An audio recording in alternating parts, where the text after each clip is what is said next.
Hello, my name is Donna Rodman of Our Designs Landscape Architects. I would like to introduce myself briefly to you and then talk about two parts of my practice, but primarily one part, and that is on universal design. I am a Canadian registered landscape architect in the interior of British Columbia, and I moved from the city of Vancouver to the interior to be closer to my family. I am a specialist in universal design and accessibility, as well as in riparian planting design. I'd like to talk to you primarily about universal design. How I got here is that I was formerly a registered nurse and decided that I needed to bring green spaces into hospitals, group homes, and social housing projects.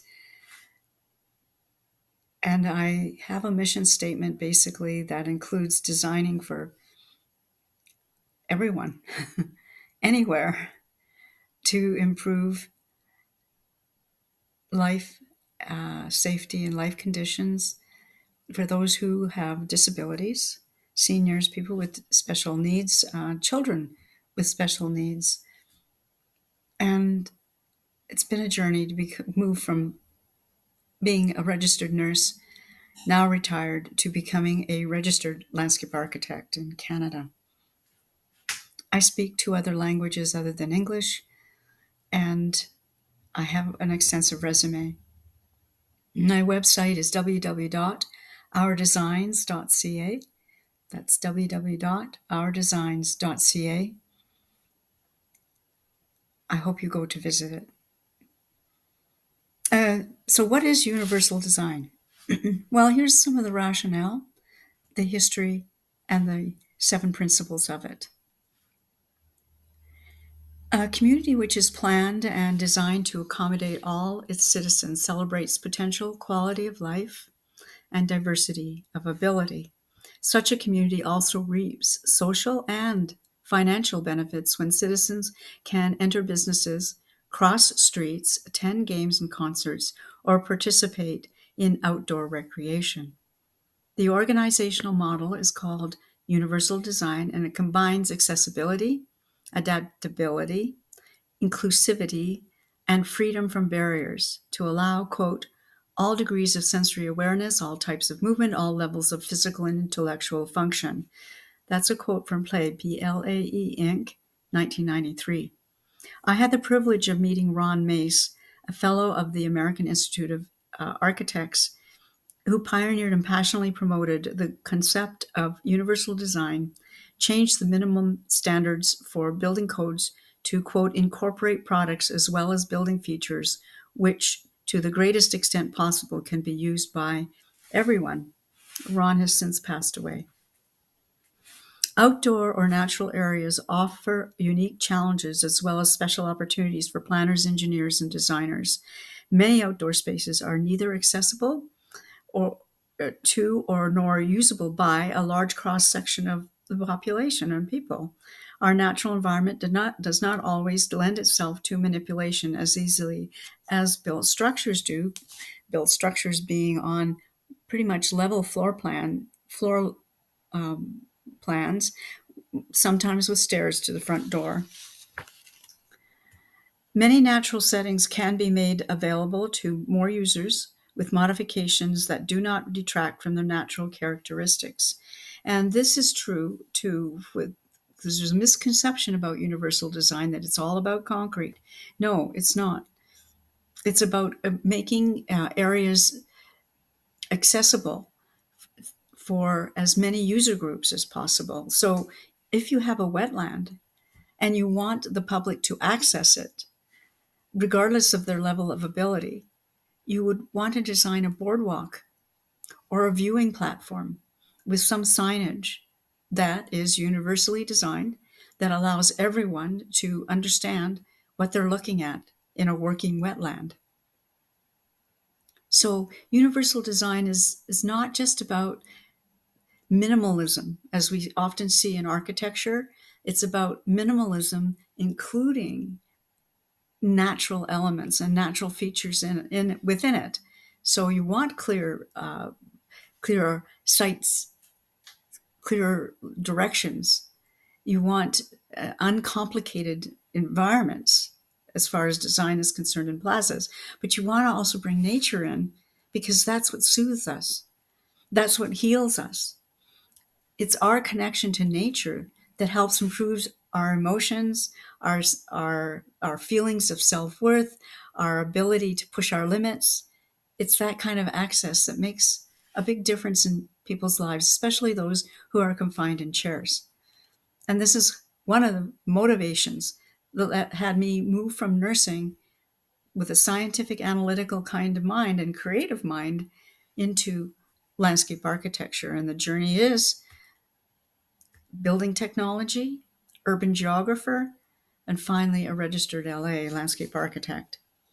So when natural areas and open spaces are altered, they more easily accommodate a larger part of the population, including seniors, people with disabilities, and parents with children. And it's a combination of consumer groups that can be served by applying universal design principles. The user groups can then be expanded to include seniors with hearing and visual impairments, adults with learning disabilities, parents with disabilities with children who are not in chairs. The parents are, but the kids are running around free on all sorts of territory and land. And those parents need to be able to access their children, pick them up if they fall off a slide, and comfort them.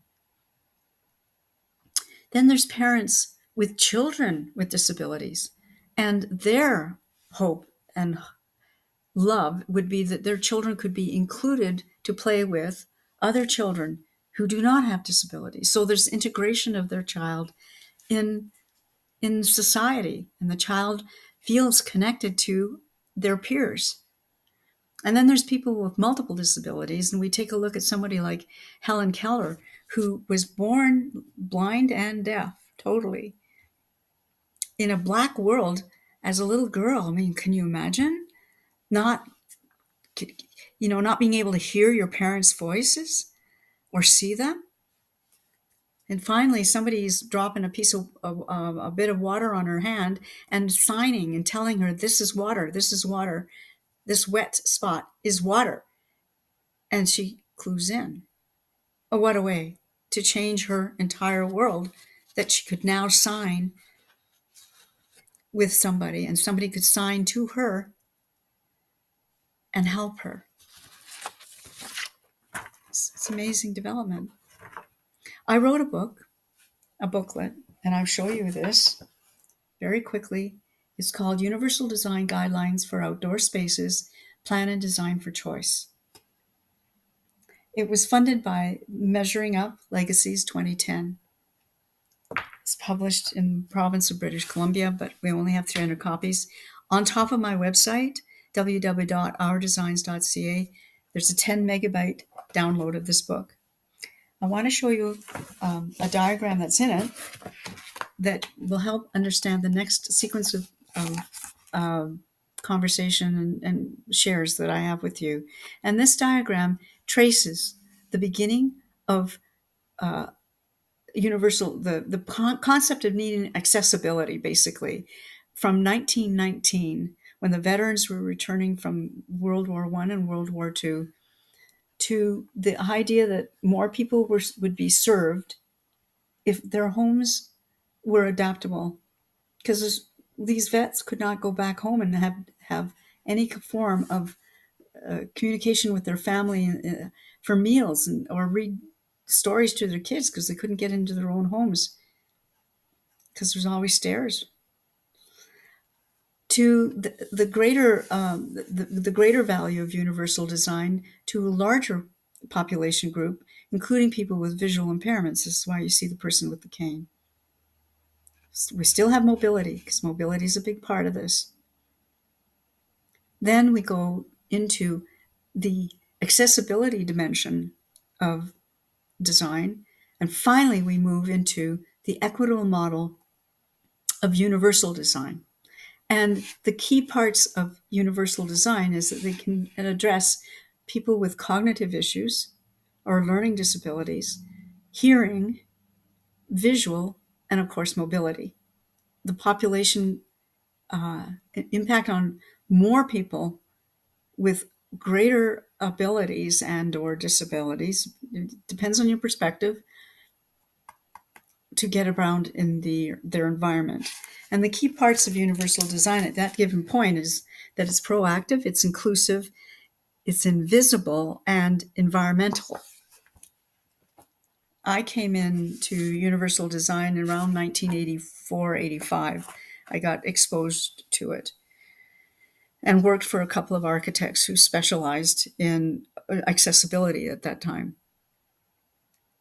But I became more familiar with universal design as I had the chance to meet Ron. So the shift came after the First World War, when the vocational rehabilitation of vets needed to be integrated into the workforce, and they needed adapted spaces. The movement to provide these spaces quickly became the impetus to provide the same access for adults with disabilities, and thereafter to include children with disabilities. The United States developed its first national standards for public access, ANSI A117.1, in 1961. So we're going from 1919 to 1961. The social trend to provide access to public spaces was growing and growing and growing, and to return people to the family sphere by making their homes more suitable for their challenges. And the architects caught on to this very quickly. Market trends, demographics, and environmental studies caused planners, consultants, and designers a great deal of confusion as to what accessibility meant, who it was applicable to, and how to integrate access during the evolution of universal design. Adaptability and adequate criteria were put forward to mitigate the economic impacts of retrofitting pre-building code buildings, buildings that were built before the building code, before 3.7, for example, of the British Columbia Building Code, and addressing aftermarket costs of building homes that could accommodate consumers with multiple abilities. While North America evolved in barrier-free and accessible design, South America got inclusive design, called it inclusive design. Europe, visitability. In Canada, in 1982, the Charter of Rights and Freedoms guaranteed people with disabilities the right to participate fully in all educational and recreational activities. Contemporary implementation of this chapter, in combination with provision of inclusion employment opportunities, such that businesses are fully able to hire people with disabilities, ensures that the major cornerstones for a society to be inclusive of everyone are in place. We move from a medical model for the vets to a social model, which includes more people, to an equitable model, a socially equitable model called universal design. There are 7 principles, and I want to go through them really quickly here. These principles come with the caveat that all guidelines may not be relevant to all designs. Every site is unique. There's no guarantees that we can make it fully accessible, but we do our best as landscape architects. A lot has to do with grading. So we want to be able to do this business of a person going from a sidewalk to the front door without a set of stairs in between. And it needs to be not labeled so much as an accessible route. So pathways beside stair systems, allowing for mobility devices to be used to get up to that front door, is important. And that's it, making it invisible that everyone uses that pathway, and it does not become a labeled pathway, which is one of the mandates or precedents of universal design. I hope I'm making myself clear. So the principles are purposefully generic, allow for performance-based design, and planning rather than prescriptive. The first one is equitable use. The design is useful and marketable to people with diverse abilities. I've pretty much covered that very well. And it's to avoid segregation or stigmatizing of a space for a user. The second point is flexibility in use. The design accommodates a wide range of individual preferences and abilities. So, for example, levered hardware that allows for left or right hand access, one hand hardware on faucets in kitchen and bathrooms. So there's a flexibility of use. You can even use your elbow to run your faucet, for example. Um, Simple and intuitive use. Number 3, use of design to easy to understand the environment, regardless of users' experience, knowledge, language skills, or current concentration levels. So, for example, there has to be signage that accommodates a wide range of literacy and language skills. You need to also be able to find the way to design with limiting complexity on the site, so that people can relax and just go through an environment. Here they may see a pocket of certain type of plant with a certain color, and then they move along and they have another journey and they encounter a fountain that makes sound and is enjoyable to listen to or watch. That you make it easier to go through that environment and make it consistent. And this is another situation, is that a person who's visually impaired in North America, to be able to actually, and has learned to use the crosswalks in North America with the hazard strips, is able to go to a different country, get off their aircraft and go for a walk to an intersection. And they have, again, the same sort of ability to navigate their environment, even if they're visually impaired, because they have hazard strips. And I made a very good study in this booklet of Belgium and how they're using are using hazard strips and signaling and directing people towards crosswalks that are 90-degree angles. So simple and intuitive use is really important. Number 4, perceptible information. Using on signage, using pictures along with words, along with verbal, tactile signage. We even have talking signs now.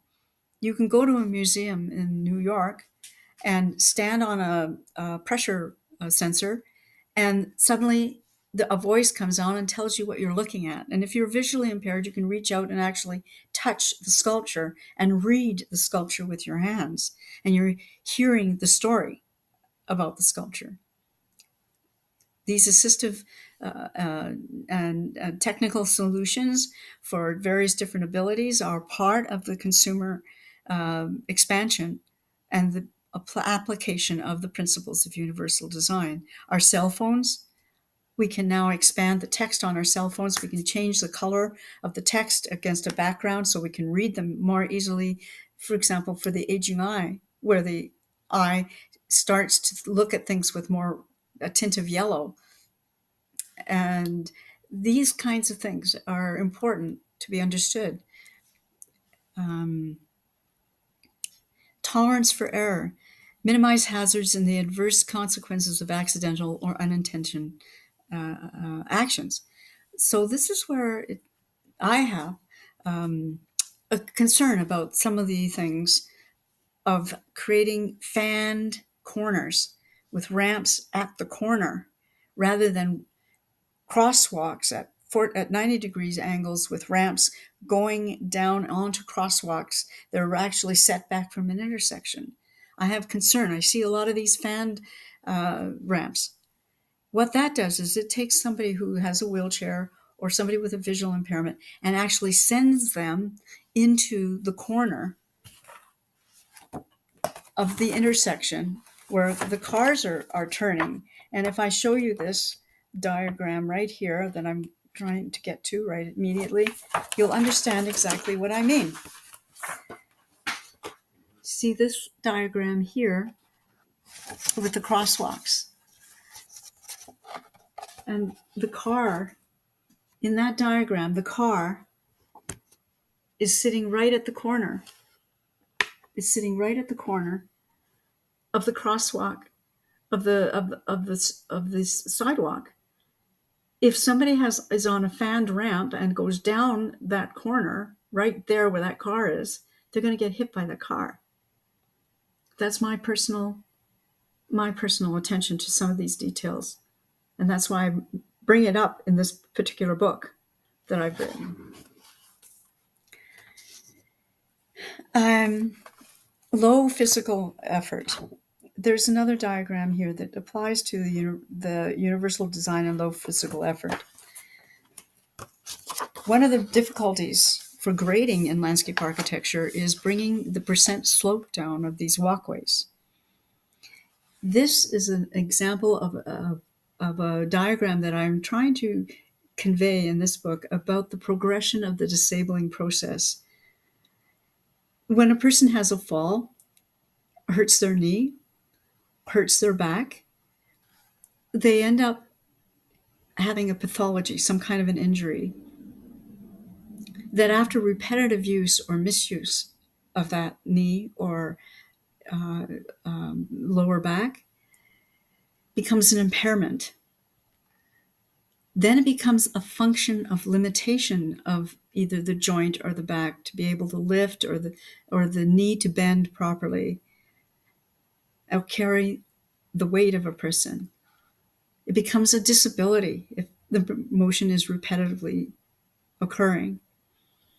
And then it later impacts the quality of life, and it's a vicious little cycle. So we need to think about low physical effort.